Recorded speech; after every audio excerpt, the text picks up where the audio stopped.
আসসালামু আলাইকুম, সবাই কেমন আছেন? আশা করি সবাই ভালো আছেন। আল্লাহর রহমতে আমি ভালো আছি। এগুলো হচ্ছে ডাঁটা শাক। আজকে শাক বাছে হচ্ছে আমি যদি বুড়ো হইয়া যাই বুঝছেন, 2 খারিতে রাখছি শাক। এগুলো সাদা ডাঁটা শাক বাইসা সুন্দর করে ধুইয়া পরিষ্কার করে রাখছি। আর এগুলো হচ্ছে ডাঁটা আমি ডাল মসুর ডাল আর মাছ দিয়ে বাইঙ্গা দিয়ে চচ্চড়ি রান্না করবো। আমার করে একেবারে ভিজা ভিজা থাকবো, আলু মালু দেবো না কিছু। তো সবাই কেমন আছেন অবশ্যই কমেন্ট করে জানাবেন। এই ডাটাগুলো অনেকদিন পরে ডাটাগুলো একজনে দিয়েছে না, কিনি নাই বুঝছেন, বেলেশ খাইতেছি। তো এগুলো আজকে রান্না করবো, শাক রান্না করবো, সাথে আর কি রান্না করবো মনে নাই, ভুলে গেছি। তো আমার ডাটাগুলো ধোয়া পরিষ্কার হয়ে গেছে, আমি পানিতে ভিজিয়ে রাখছি, যদি কোনো ভালো থাকে চলে যাবে। তো চলেন দেখা যাক কি দিয়ে কি রান্না করি। ডাটা রান্না করবো, মাছ দিয়ে ডাল দিয়ে, আর শাক রান্না করবো। দেখা যাক কীভাবে কী করি, চলেন আমার সাথেই থাকেন। তো এই জায়গায় আমি শাকটা বসাই দিলাম, দেখেন কতগুলো শাক, একটু অনেক হয়ে গেছে। তো এই জায়গায় আমি রসুন, কাঁচামরিচ, পেঁয়াজ দিয়ে সব একসাথে সিদ্ধ করে নেবো ভালো করে। পানি একবার এটাতে দিয়ে শুকাই ফেলবে। দেখেন পানি অনেকটা উঠছে, শাক কিন্তু অনেকটা নরম হয়ে গেছে। তো দেখেন আমার শাকটা নরম হয়ে আসছে, কিন্তু অনেকটা সিদ্ধ হয়ে গেছে, আর একটু পানি আছে, শুকিয়ে নেব। আর এই জায়গায় দেখেন আমি ডাঁটা শাকের জন্য 4 পিস মাছ নিয়ে নিলাম, তাও আবার রুই মাছ। তো আমি মাছগুলো এখন ভাজা নেব। তেল গরম দিয়ে নিলাম। আমি মাছগুলো হালকা একটু ভাজা দিয়ে নিলাম, কারণ আমি যত রান্না করবো বেশি লাল লাল করবো না। এখন নামিয়ে নেব মাছগুলো।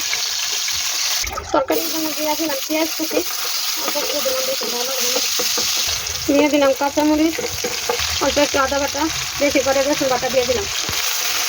আদা রসুন একটু তেলে ভাজা দেবো।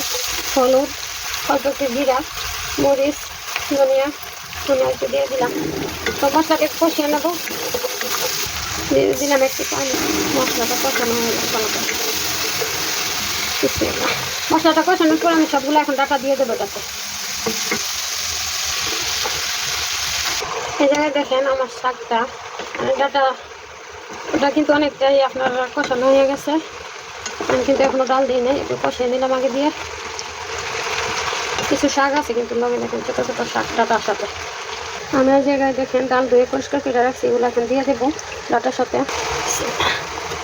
এই ডাটাটা কিন্তু অলরেডি ডাল দিয়ে রান্না করা যায়। আমি সাথে একটু মাছ দেবো যাতে স্বাদটা একটু বাড়ে। ভাই বিশেষ করবেন শাকটা বাঁচতে বাঁচতে আজকে আমি ঘুরে গেছি 3 ঘন্টা 3.5 ঘন্টা বসে আলি শাকগুলোই বাঁচছি এক লগে। একটু স্বাদ করে না রান্না করলে খাইয়া তৃপ্তি মিটবো না, বুঝলেন না? তার জন্য আমি একটু মাছও লগে দিব। শাক দাদার সাথে ডাল দিয়ে চচ্চড়ি রান্না করবো, একটু মাছ লগে দিয়ে, বুঝতে পারছেন? খানাটা খাইতে একটা সেরকম স্বাদ হইব, ভালো লাগবো। তাহলে কিন্তু এমনি ডাল দেওয়া চচ্চড়ি রান্না করা যায়। তো ডাল দেওয়ার সাথে সাথে আমি মাছগুলো দিয়ে দেবো, তারপর মাছ দিয়ে একসাথে ঝুল দেবো। আমি মাছগুলো ভেঙে দেবো একসাথে সবগুলো, আস্তে রাখবো না মাছগুলো।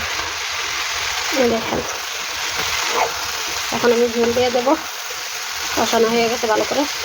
তো পানি দিয়ে দিলাম, আমি পরিমাণ মতো লবণও দিয়ে দিলাম, কারণ ওই সময় লবণ দিতে ভুলে গেছিলাম এতগুলি কেন নিজেও জানি না। তো এই জন্য শাকের জন্য আমি শুকনো মরিচ ভাজা নিলাম। আমি অল্প একটু হলুদ দিয়ে দিলাম এটাতে, কালারটা সুন্দর আছে। আর শাক যেহেতু বেশি তেল না দিলে ভালো লাগবে না, তেল বেশি দিলে শাকটা খাইতে ভালো লাগে। তাই তো আমার রান্না বান্না কমপ্লিট। তরকারির কালারটা দেখেন, তরকারিটা কিন্তু অনেকটা মজা হয়েছে। তো সবাই ভালো থাকবেন, সুস্থ থাকবেন, আল্লাহ হাফেজ।